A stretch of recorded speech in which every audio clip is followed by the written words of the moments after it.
although the things that exist and live are more perfect than the things that merely exist, nevertheless, God, who is not other than his being, is a universally perfect being. And I call universally perfect that to which the excellence of no genus is lacking. Every excellence in any given thing belongs to it according to its being. For man would have no excellence as a result of his wisdom unless through it he were wise.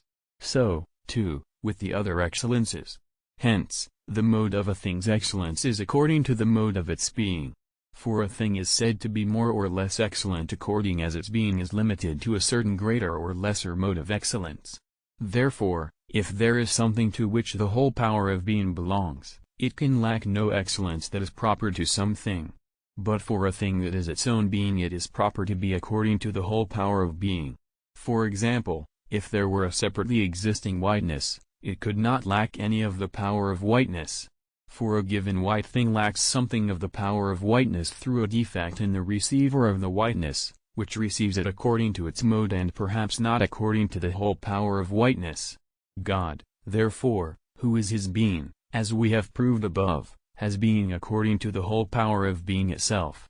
Hence, he cannot lack any excellence that belongs to any given thing. But just as every excellence and perfection is found in a thing according as that thing is, so every defect is found in it according as in some way it is not. Now, just as God boss being holy, so non-being is wholly absent from him. For as a thing has being, in that way is it removed from non-being. Hence, all defect is absent from God. He is, therefore, universally perfect. Those things that merely exist are not imperfect because of an imperfection in absolute being. For they do not possess being according to its whole power, rather, they participate in it through a certain particular and most imperfect mode. Furthermore, everything that is imperfect must be preceded by something perfect. Thus, the seed is from the animal or the plant. The first being must, therefore, be most perfect. But we have shown that God is the first being. He is, therefore, most perfect. Again, each thing is perfect according as it is in act, and imperfect according as it is in potency and lacking act. Hence, that which is in no way in potency, but is pure act, must be most perfect. Such, however, is God. God is, therefore, most perfect. Nothing, moreover, acts except as it is in act. Hence, action follows the mode of act in the agent. It is therefore impossible that an effect brought forth by an action be of a more excellent act than is the act of the agent. On the other hand, it is possible that the act of the effect be less perfect than the act of the efficient cause, since an action can become weakened through the effect in which it terminates. Now, in the genus of the efficient cause there is a reduction to one cause, called God, as is evident from what we have said, and from this cause, as we shall show later on, all things come. Hence, it is necessary that whatever is found in act in anything whatever must be found in God in a more eminent way than in the thing itself. But the converse is not true.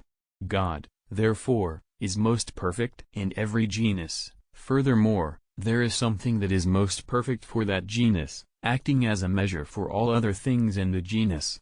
For each thing is shown to be more or less perfect according as it approaches more or less to the measure of its genus. Thus, white is said to be the measure among all colors, and the virtuous man among all men. Now, the measure of all beings cannot be other than God, who is his own being. No perfection, consequently, that is appropriate to this or that thing is lacking to him, otherwise, he would not be the common measure of all things. This is why, when Moses asked to see the divine countenance or glory, he received this reply from the Lord, I will show you all good, as it is written in Exodus, by which the Lord gave Moses to understand that the fullness of all goodness was in him. Dionysius likewise says, God does not exist in a certain way, he possesses, and this before all others, all being within himself absolutely and limitlessly. We must note, however, that perfection cannot be attributed to God appropriately if we consider the signification of the name according to its origin, for it does not seem that what is not made can be called perfect. But everything that comes to be is brought forth from potency to act and from non-being to being when it has been made. That is why it is rightly said to be perfect, as being completely made, at that moment when the potency is wholly reduced to act, so that it retains no non-being but has a completed being.